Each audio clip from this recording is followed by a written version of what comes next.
Am I the only one that didn't know NASA is solving space mysteries like Sherlock Holmes?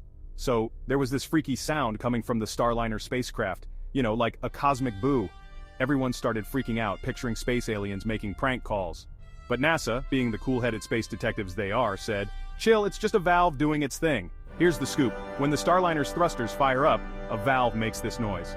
Totally normal, but it had folks thinking ET was joining the crew. NASA even put out a statement to clear up the confusion, saying, "No need to call Ghostbusters, folks." So the next time you hear about weird sounds in space, remember, it's probably just some space tech doing its job. No aliens, no ghosts, just science being awesome. Stay curious, space fans. Keep looking up, and maybe one day, you'll catch an actual cosmic mystery.